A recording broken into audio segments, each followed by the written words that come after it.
Olá, meus alunos da Faculdade Pedro II. A gente vai falar um pouquinho hoje sobre dimensão. Falamos um pouco de base, né? E agora a gente vai falar um pouquinho sobre dimensão. Como é que podemos definir isso? Bom, vamos escrever aqui. O número de elementos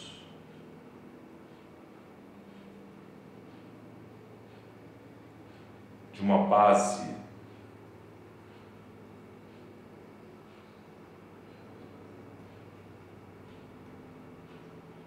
de um espaço vetorial não nulo V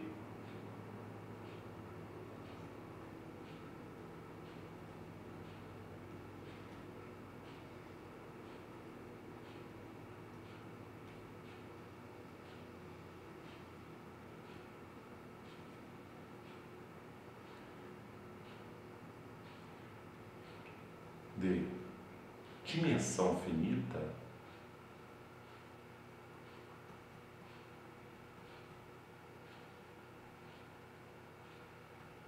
é chamado de dimensão de V.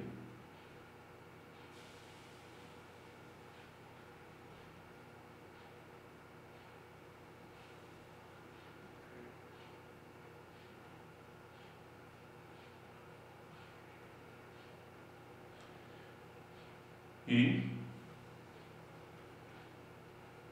denotado de dimensão de V, né? Em outras palavras, dizemos que um espaço vetorial V tem dimensão finita se uma base de V é um conjunto finito ou V é um espaço nulo. Ora, em exemplos anteriores eu peguei e apresentei para vocês, né? Nós perguntamos, né, se aquele conjunto de vetores era a base para R2 ou para R3. E é em cima disso que a gente vai explicar. Nós vimos, né, por exemplo, que a base canônica, né, 1, 0 e 0, 1, é base para R2. Também vimos, pelo nosso exemplo, né, tipo 1, 1 e 1 menos 1 também gera, é base para R2. Então, o que acontece? Quando você tem a base, né, os formadores da base, todos os conjuntos que formam a base de R2 é um conjunto de dois vetores, né? Por isso que a dimensão é 2. Por isso que a quantidade, né, o número de elementos da base, né, para formar a base, eu preciso de dois vetores aqui. Não é só eles que formam, existem outros vetores, mas qualquer outros vetores que vão formar a base, no caso aqui, são dois vetores, né? Então, nesse caso, né, nós falamos que a dimensão de R2 é 2, porque só precisa de dois elementos, assim como a dimensão para R3, 3 elementos. Tá? Quando eu falo no espaço, né, de matrizes, por exemplo, matrizes quadradas de ordem 2, ora, são duas linhas, duas colunas, né? Eu preciso de pelo menos 4 elementos. O mesmo acontece também com os polinômios, só que o polinômio tem que tomar cuidado. Por exemplo, se eu penso no polinômio de grau 1, né? Qual seria a dimensão de um polinômio de grau 1? Né? Seria 1? Não, 2. Por quê? Porque eu não posso esquecer que o polinômio começa do grau 0. Grau 0 e grau 1. Né? Na formação dele, né? Para ele ser completo. Então, eu preciso de 2 elementos. Né? Então, se a gente for pensar aqui num exemplo muito simples, para que a gente possa pensar até no aspecto de polinômios, imagino que eu queira saber se o conjunto dos vetores 1 mais x mais x ao quadrado, x mais x ao quadrado, x ao quadrado é base para os polinômios de grau 2, né? Que é grau 2, né? Observe que você tem na composição desse aqui, ó, grau 0, grau 1, grau 2. Para ele ficar completinho, precisa de 3 elementos. Eu não posso esquecer isso. Aqui tem 2 elementos, aqui, né, 2 fatores e aqui um fator.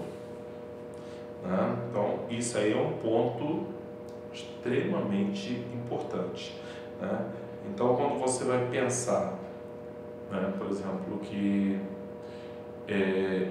se ele é linearmente independente ou não, que eu falei para você a gente começar, significa que vai acontecer de eu obter, ó, se existe essa combinação.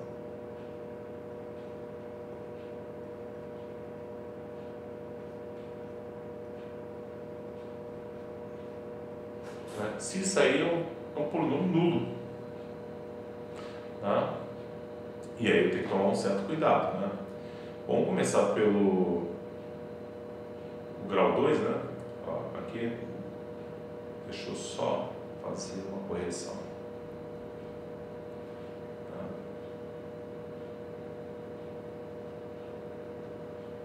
Pronto. A vezes x ao quadrado, né? Então você tem que a x ao quadrado mais bx ao quadrado mais cx ao quadrado é igual a 0. Depois você tem que ax mais bx é igual a 0.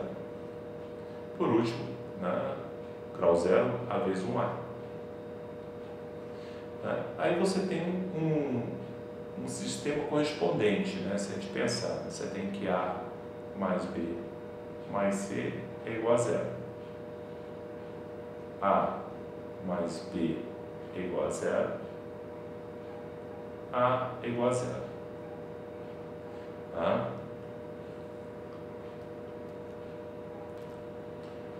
Resolvendo de baixo para cima, né? Já sabe que o A é 0. Substituindo na segunda equação, no meio, né? A mais B é igual a 0. Substituindo o A por 0, B igual a 0. Ora, A e B igual a 0. Substituindo, C igual a 0. Né? Então, nós chegamos à conclusão que é linearmente independente. Bom, e depois você quer saber se esse sistema vai gerar todos os elementos, né, da base. Né? Aí você tem que pensar a questão do sistema de uma maneira mais generalizada. Se existe coeficiente que eu consigo substituir ele para gerar resposta. Ou seja, se eu consigo colocar um A mais B mais C, antes era igual a 0. Aí, sei lá, vamos pensar aqui em X. Tá? Eu tenho A mais B, que é igual a Y, e o A, que é igual a Z. Tá? Olha, o A é igual a Z. O Y, né, ou melhor, né, o B, né, o B seria Y menos A, ou seja, Y menos Z. E substituindo, né, o último item, né, para achar o C, né, quem é C? C seria X menos A mais B. Né? Se a gente somar A mais B, vai ser Z mais Y menos Z, ou seja, Y. Então, C igual x menos y. Qual a interpretação que eu tenho? Que eu consigo escrever qualquer polinômio ax ao quadrado mais bx mais c, né, na base do polinômio de grau 2, da seguinte forma. Né? Então vamos lá.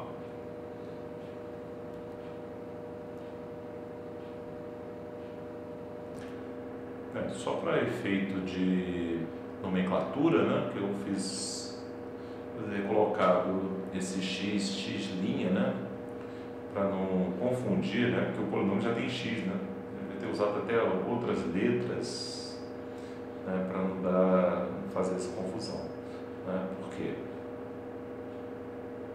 Para evitar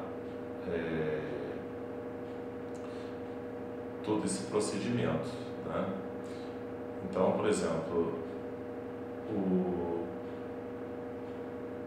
então, aí sim, eu posso ir substituindo quem é o A, quem é o B, quem é o C, externando isso aí em função desses coeficientes.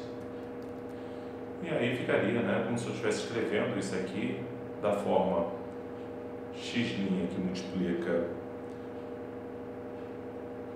1 mais x ao quadrado, mais y, que multiplica x mais x ao quadrado, mais z, que multiplica x ao quadrado, né? E aí a gente substituiria, né? Quem seria esse x', né?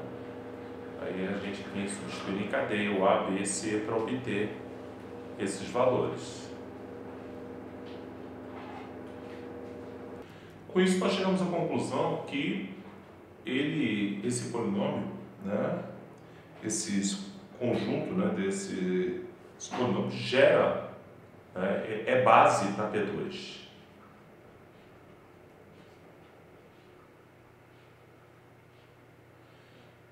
E o interessante é que eu usei 3 polinômios, né? Ou seja, a dimensão de P2 é 3. Até porque, eu falei para vocês, um polinômio completo de grau 2 vai ter 3 elementos. Tá? Espero que essa parte introdutória de dimensão tenha sido esclarecedor. Um grande abraço a todos.